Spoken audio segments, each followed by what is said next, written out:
All right. So in this episode, what we're going to learn is how to read sheet music. And actually, before we jump into that, I want to recommend this book so you can follow along in the next few lessons. It's called Alfred's Basic Adult Piano Lesson Book Level 1. This was the exact book that I used when I was 16 years old and I started taking piano lessons. We really only go up to page 45, 46, because that's about 80% of the fundamentals. Everything else I can teach you as we're learning new songs. But I would recommend getting this book. You can buy it on Amazon, eBay. But before we get into the book, I'm gonna give you an overview of sheet music and what you're actually reading when you're reading the sheet music. So sheet music tells you two things. It tells you what note to play on the actual piano, and it tells you how long to play it. So in music, we use a unit called beats, but I just like to say seconds. So there's a note called, and you'll see this note on the screen, there's a note called a quarter note, and that gets 1 second. And so that guy, I sort of describe it as a black note with a stick, as some of my students like to call it, but it's actually called a stem. So that little line sticking up is a stem. There's another note that's called a half note. That's a white note, and that also has a stem. That gets 2 seconds, or in music we say 2 beats. Then there's also a dotted half note, which gets 3 seconds. It looks exactly like a half note, except there's a dot right next to it, and so that gives it 3 seconds. And then the last one that we're going to learn today is the whole note, and that's also a white note, and that gets 4 seconds. And the only distinguishing factor between a half note and a whole note is one has a stem, the half note, and one doesn't have a stem, which is the whole note.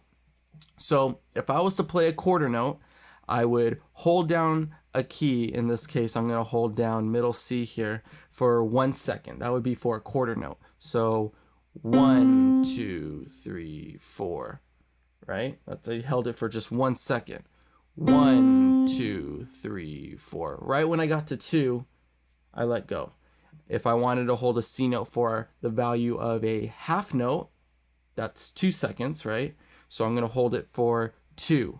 1, 2, 3, 4. So right when I got to 3, I got off that guy. If I wanted to hold the C note for a dotted half note, then I'm going to hold it for 3 seconds. So you're going to play it and you're going to count to 3. 1, 2, 3, 4. Right when I got to that number 4, I let go. You need to hold it for the entire second of 3. And then, of course, the last note is the whole note, which gets 4 seconds. So if we play that one, 1, 2, 3, 4, let go. 1, 2, 3, 4, 4 seconds. That was it. So that's the time aspect of sheet music. Now we're going to get into actually reading the notes. So on the staff,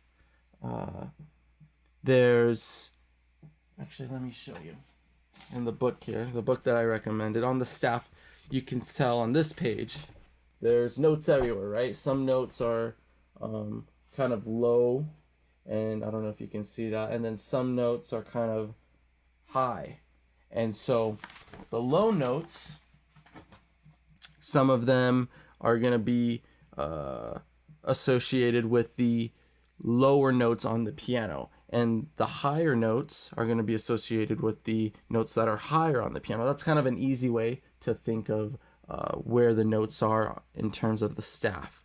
So the easiest way to remember notes is to kind of use silly phrases or mnemonic devices. One that I use for the right hand, we're just going to be focusing on the right hand today, is notes that are in the spaces. I like to use the word face. So if you can spell the word face within the spaces, you're going to be solid. You'll be able to read notes. And so you can kind of think of my pretty face, right, on the staff there. And you can remember that, okay, whenever there's a note in a space, I'm going to spell face, and I can identify each note. So the first one, the first space, right, it would be an F note, and it would be this exact F note, the one right above middle C. If you don't know where middle C is sort of kind of like the center of the piano, and there's a couple ways to find out where middle C is. One is, if you're on a piano, it's the maker of the piano. You'll see it's kind of in the middle of the piano, and it's the C closest to that name. So you would just find the maker of the piano, find 2 black notes. To the left would be C. If you're like me right now and I'm on a keyboard and there's no maker of the piano, you would count up 4 C's. So you would find the first C all the way on the bottom, C1, C2, C3, C4. So that would be middle C. All right. So like I said, the first space corresponds with this note, which is an F note. The second space, if we're spelling face, right, F-A, that's an A note. The third space is going to be a C because it's F-A-C. And then the last space is going to be E, right? If you spell face, F-A-C-E in each space, that's going to be E. So now that you know the notes that are within the spaces, now we got to figure out the notes that are on the lines. So there's 2 ways to sort of figure out the notes that are on the lines. One is, I like to call it a little bit alphabet math. And so, for example, if you know, if there's a note, let's say it's a B note, and I'm just going to give you the answer. It's a B note. It's on that middle line there. If you know that the second space is an A note, and the third space is a C note, you just sing the alphabet. A, B, C. So what's the note in between A and C? B. Or, for some people it's a little easier, you can kind of use a silly phrase, and I use, every good boy does fine. And so the first letter of every word corresponds to the note.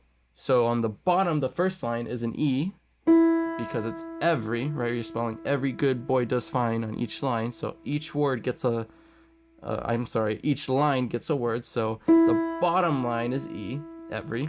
Good, that's the second line. So good starts with the letter G. Boy, that's that middle line, that third line there. That's a B note because the word boy starts with the letter B. Does, that's the fourth line there. And fine, that's an F note. So that's how you read any note that's on the, for the right hand, or we call in music treble clef, kind of that funny looking symbol. That's treble clef. So whenever you see that symbol, I want you to think of the right hand.